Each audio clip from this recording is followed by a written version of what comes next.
کسی اور کے مزاج کے مطابق، کسی اور کے مذہب کے مطابق اسلام کو لوگوں کے سامنے پیش کرتا ہے۔ ان کی چرب زبانی میں نہ آئیں، ان کے الفاظ میں مت پڑیں، ان کے اسلوب اور ان کے بولنے کا طریقہ سلیقہ اس کو نہ دیکھیں۔ ان کے فالوورز بہت ہیں، ان کے چاہنے والے، ان کی پیروی کرنے والے، ان کے ویور بہت ہیں، اس پر نہ جائیں۔ اس بات کو یاد رکھیں کہ قرآن و حدیث کو صحابہ کرام نے، تابعین نے، تبع تابعین نے جو سمجھا، جیسے سمجھا، جو طریقہ، جو منہج ان کا تھا، اسی میں بھلائی، اسی میں نجات ہے۔ قرآن میں اللہ رب العالمین نے بھی اسی کا حکم دیا ہے، اور حدیثوں میں نبی کریم صلی اللہ علیہ وسلم نے بھی اسی کی تعلیم دی ہے۔ سنیے، قرآن میں اللہ رب العالمین نے ارشاد فرمایا، فَإِنْ آمَنُوا بِمِثْلِ مَا آمَنْتُمْ بِهِ فَقَدِ اهْتَدَوْا۔ اگر لوگ ایمان لے آتے ہیں اسی طرح جس طرح سے تم ایمان لائے ہو تو پھر وہ ہدایت پر ہیں۔ اللہ تعالیٰ یہ کس سے کہہ رہا ہے کہ لوگ اگر ایمان لے آئیں اسی طرح جس طرح تم ایمان لائے ہو تو ہدایت میں ہیں۔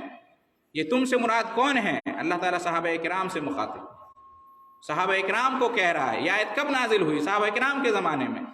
اللہ کہہ رہا ہے صحابہ کرام، اے میرے پیارے نبی کے پیارے ساتھیوں، تمام لوگوں کی ہدایت کا معیار تم ہو۔ جس طرح تم نے ایمان کو اختیار کیا ہے، اسلام کو سمجھا ہے، اسلام پر تم عمل پیرا ہوئے ہو، اسی طریقے کو لوگ اپنائیں گے تو ہدایت پر ہیں، ورنہ ہدایت پر نہیں ہیں۔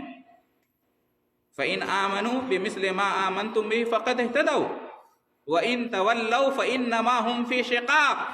اللہ تعالیٰ نے فرمایا کہ اور اگر لوگ تمہارے ایمان کے جیسا ایمان نہیں لاتے ہیں، دوسری راہ اپناتے ہیں، دوسری سمجھ کو اپناتے ہیں، دوسرے طریقے کو لیتے ہیں، فَإِنَّمَا هُمْ فِي شِقَاقٍ، تو تفرقے میں بڑھ جائیں گے، وہ اختلاف میں پڑ جائیں گے۔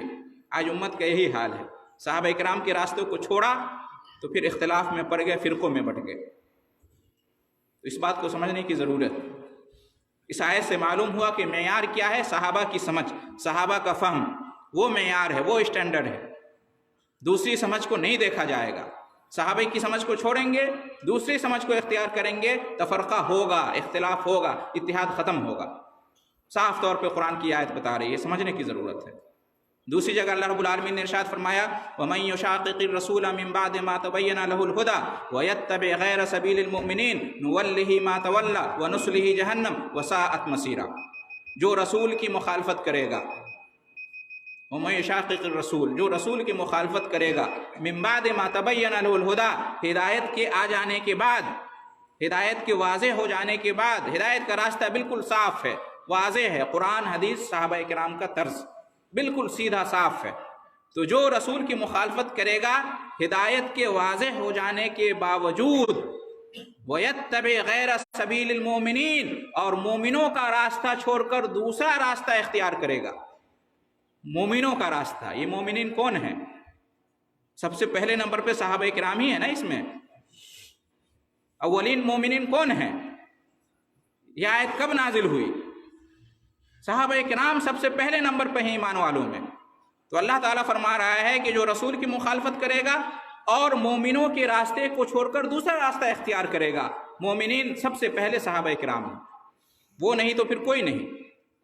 تو جو مومنین کے راستے کے علاوہ دوسرے راستے کو اپنائے گا، یہاں غور کرنے کی چیز ہے، یہاں پہ رسول کے ساتھ ساتھ صحابہ کرام کا بھی ذکر آیا، مومنین کا بھی ذکر آیا۔ رسول کی مخالفت کرے گا اور اس وقت جو مومنین تھے ان کے راستے کو چھوڑے گا تو کیا ہوگا انجام؟ اللہ تعالیٰ نے فرمایا، نُوَلِّهِ مَا تَوَلَّى، جس طرف بھی وہ جائے گا اس راستے کو چھوڑ کر اس طرف ہم اس کا منہ پھیر دیں گے، جائے اس کی مرضی، گمراہ ہو جائے، جہالت میں جائے، ضلالت میں پڑے، لیکن انجام کیا ہوگا؟ وَنُصْلِهِ جَهَنَّمَ، ہم انہیں جہنم میں داخل کریں گے ایسے لوگوں کو۔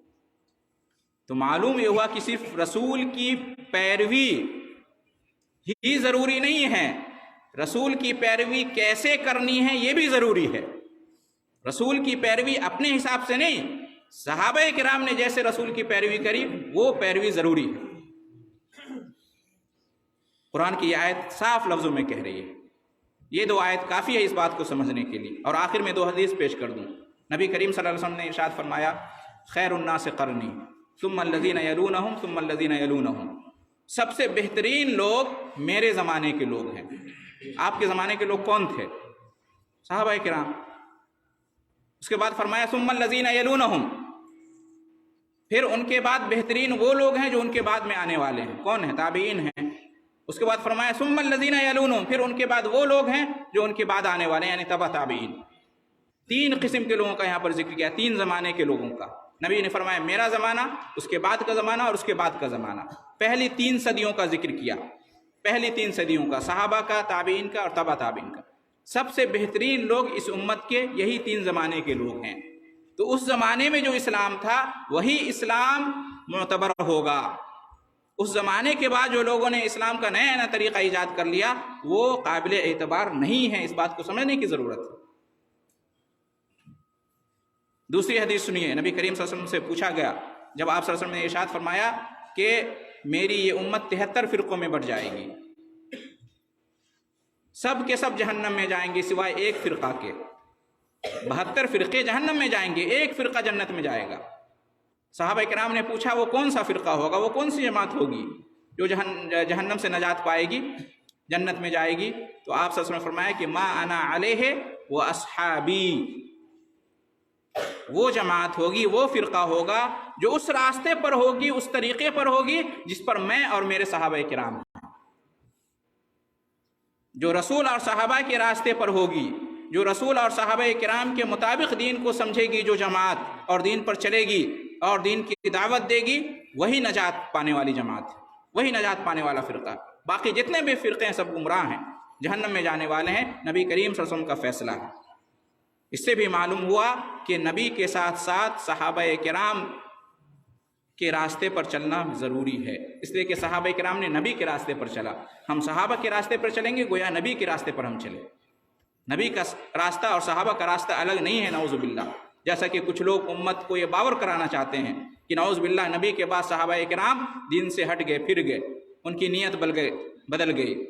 ایسے لوگوں کو اللہ سمجھ دے، ہدایت دے، یا اللہ ان لوگوں کے ساتھ وہ معاملہ کرے جس کے وہ مستحق ہیں۔ صحابہ نبی کے شاگرد ہیں اور صحابہ ہی پھر جائیں گے، سوچنے کی بات ہے۔